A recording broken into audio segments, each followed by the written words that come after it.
Ghaziabad hi tech संस्थान ने 75वें स्वतंत्रता दिवस के शुभ अवसर पर ध्वजारोपण कर भारत की आज़ादी के लिए अपने प्राण न्यौछावर करने वाले देश के क्रांतिकारियों के बलिदान को याद करके 75वें स्वतंत्रता दिवस को धूमधाम से मनाया।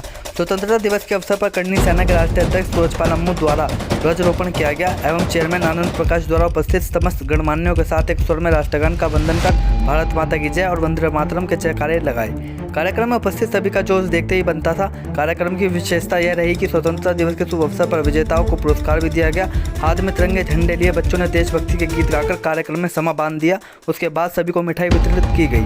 गाजियाबाद से सिटी न्यूज़ के लिए विशाल रावत की रिपोर्ट।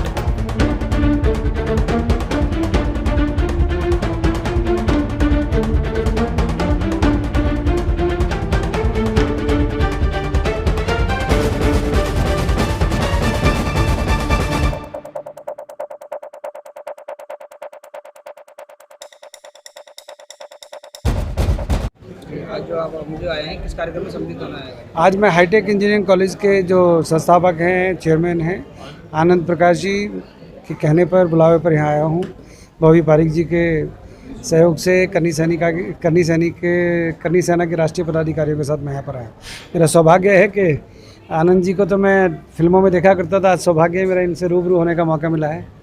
आज इतना भव्य कार्यक्रम, भव्य आयोजन, खिलाड़ियों को सम्मानित करने का मौका, और आज ये 75वां जो स्वतंत्रता दिवस है, इस पर मुझे ये कहने में बिल्कुल हिचक नहीं है कि नरेंद्र भाई मोदी के नेतृत्व में देश ने जिस प्रकार की ऊंचाई छुई है, विश्व के अंदर हिंदुस्तान का नाम जिस प्रकार से रोशन हुआ है, निश्चित तौर पे ऐसा प्रधानमंत्री मिलना हमारे लिए सौभाग्य की बात है।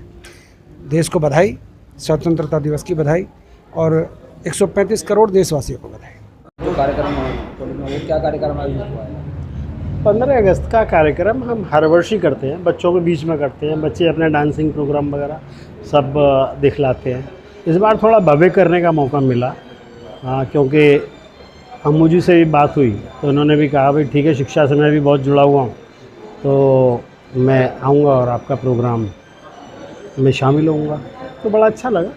स्वतंत्रता दिवस है, देश की जनता और युवा पीढ़ी को आप क्या संदेश देना चाहिए? मैं तो यही कहूँगा कि जिस तरीके से इस देश में कठिनाइयाँ बहुत आती रही हैं, पीछे मौन व्रत रखे हुए भी प्रधानमंत्री रहे, लेकिन एक प्रधानमंत्री शास्त्री जी के बाद ऐसा आया है जिसने देश का नाम बहुत रोशन किया है, ऊपर उठाया। आज विदेशों में हिंदुस्तान की इतनी वैल्यू है, सिर्फ प्रधानमंत्री की वजह से है कि सब सम्मान देते हैं।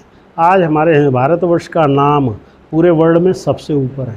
सबसे बड़ी कमेटी का मेंबर एक हमारा प्रधानमंत्री भी है। तो मैं तो ये कहूँगा कि इस प्रधानमंत्री को नमन करना चाहिए और सभी लोगों को इसके मार्गदर्शन पे चलना चाहिए। एक देश में बोर्ड आया, युवाओं के लिए आप बोर्ड को लेकर क्या संदेश देना चाहेंगे कि देश के जो युवा हैं वो खिलाड़ी में कैसे आए? तो बोर्ड हमारा भाले में मिला, पहली बार मिला है भाले में। बिल्कुल बिल्कुल, बहुत वर्षों के पश्चात हिंदुस्तान के छात्रों की और युवाओं की वास्तव में इच्छा पूर्ण बहुत दिन के बाद हुई है।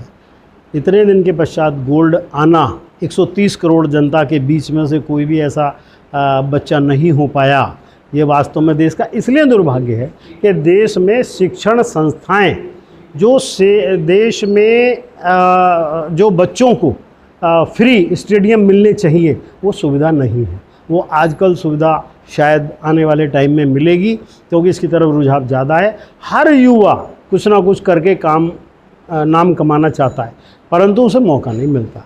मौका यदि मिले तो वास्तव में हमारे हिंदुस्तान में ऐसे ऐसे हीरे हैं जिनको विदेशी लोग देख करके दांतों तले उंगली चबा जाएंगे। तो मेरा यही कहना है कि भारतीय गवर्नमेंट ऐसे बच्चों को सुविधा दे।